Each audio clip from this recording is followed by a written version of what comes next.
کے سینئر صوبائی وزیر شرجیل انعام احمد بھی کسان کے حق میں بول پڑے۔ کہا ملک کی معیشت کے استحکام کے لیے کسان اور تاجروں کو سہولیات فراہم کرنا بہت ضروری ہے۔ سندھ حکومت کو ترجیح سیاست نہیں بلکہ عوام کی خدمت ہے۔ ہم پر تنقید کرنے والوں کو اپنی کارکردگی عوام کے سامنے لانی چاہیے۔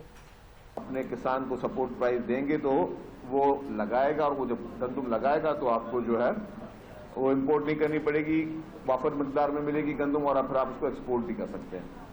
اور پریزیڈنٹ آصف علی زرداری صاحب جب 2008 میں پہلی دفعہ پریزیڈنٹ بنے تو پاکستان میں اس سے پہلے پاکستان ہمیشہ گندم امپورٹ کرتا تھا، پھر اب گندم ایکسپورٹ کرنا شروع کیا۔ تو اس بار بھی میں زیادہ لمبی تفصیل پہ نہیں جاؤں گا، تو اس بار بھی جب پیپلز پارٹی کی اپیل پر، حکومت سندھ کی اپیل پر فیڈرل گورنمنٹ کے ہم شکر گزار ہیں، انہوں نے اس چیز پہ اس بار راضی ہوئے کہ جی ایک سپورٹ پرائز رکھی ہے تاکہ لوگ گندم لگائیں، کیونکہ اگر کسان کو اگر آپ انسینٹو نہیں دو گے تو وہ اپنی مرضی سے وہ کراپ لگائے گا جہاں پہ اس کو 2 پیسے ملے۔ کاروبار بھی اس طرح ہوتا ہے۔ اب آپ جتنے انڈسٹریز کے دوست بیٹھے ہوئے ہیں، اگر آپ کو کسی چیز میں انسینٹو نظر نہیں آئے گا، گورنمنٹ آپ کو زبردستی بھی کام نہیں کروا سکتی کہ جی آپ نے یہ چیز لگانی ہے۔ آپ کو جہاں پہ آپ کو وائبل چیز لگے گی اکنامیکل، تو آپ وہ چیز لگائیں گے۔ تو یہی فارمولا تھا، اس میں فیڈرل گورنمنٹ نے اس بار پیپلز پارٹی کے ہی اس اپیل پر جو ہے انہوں نے وہ گندم کی سپورٹ پرائز دی ہے، جس کے ہم شکر گزار ہیں۔ اور پھر حکومت سندھ نے بھی جو ہے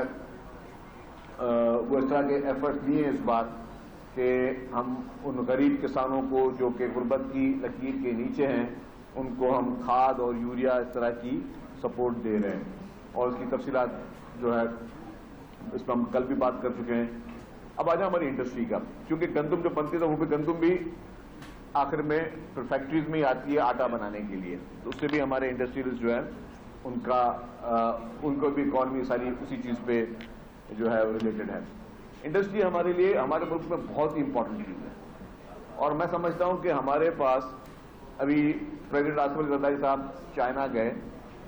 اور چائنا جا کے انہوں نے مختلف چائنیز بزنس کمیونٹی سے انہوں نے ملاقاتیں کی۔ بڑی بڑی انٹرنیشنل کمپنیز جو تھیں، دنیا کی بہترین کمپنیز جو ہیں، انہوں نے ان سے ملاقات کی، اور پریزیڈنٹ صاحب کی بات مجھے بہت اچھی لگی۔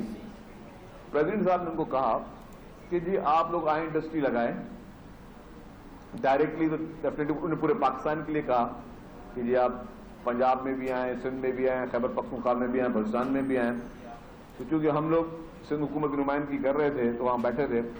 یہ بھی پریزیڈنٹ صاحب نے کہا کہ اگر باہر سے کوئی انڈسٹری آتی ہے تو حکومت